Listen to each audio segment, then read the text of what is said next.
Magic the Gathering is an extension of a person's personality.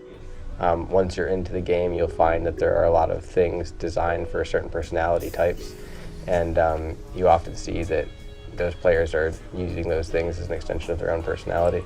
People who sat down and developed Magic went, while we love every aspect of Dungeons and Dragons with hit points and monsters and spells, and God, it's so hard to get why can't we make up a game that goes really fast, that resolves quickly?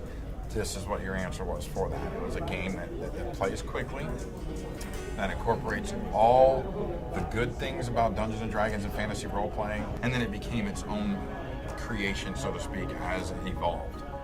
Throughout the world, there are planeswalkers that are on a journey of their own, fighting for their own cause. Some of them work together towards the same cause, others work against each other, and the game kind of follows that storyline, and as you play the game, you play as a planeswalker and are on a similar journey to ones that are represented in the story.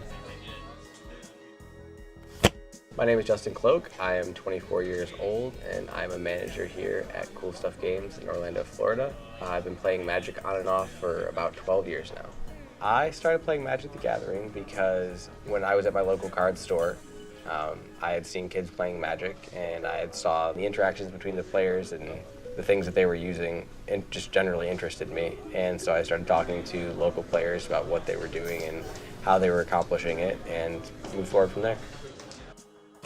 My name is Joe Phelps, and I've been currently playing Magic for about 2.5 months. What the game really is, I'm a Magic user, you're a Magic user, I'm going to use all my spells to knock 20 points off of you and kill you.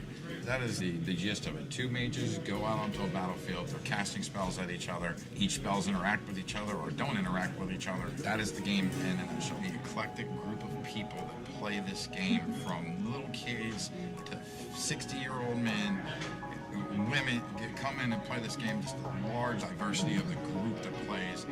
I was like, well, if they can do it, this old dog can do it.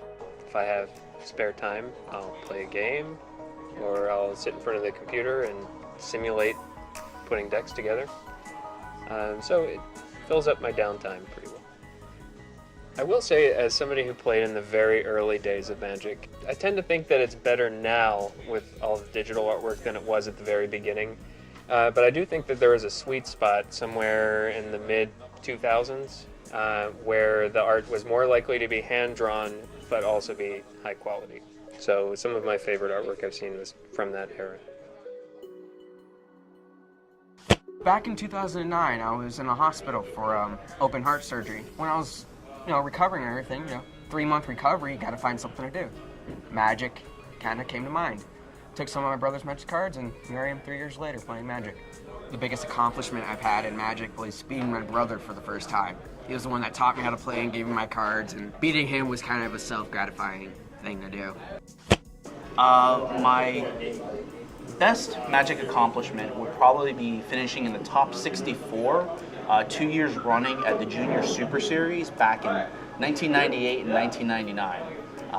It landed me a decent-sized scholarship, so I didn't have to work as much through college, and allowed me to actually get on the Pro Tour one of the years as well.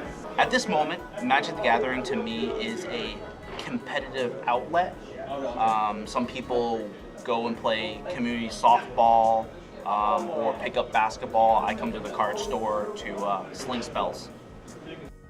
I like the community because they're more than willing to help you better yourself, better your deck, give you pointers, and just teach you how to be a better Magic player.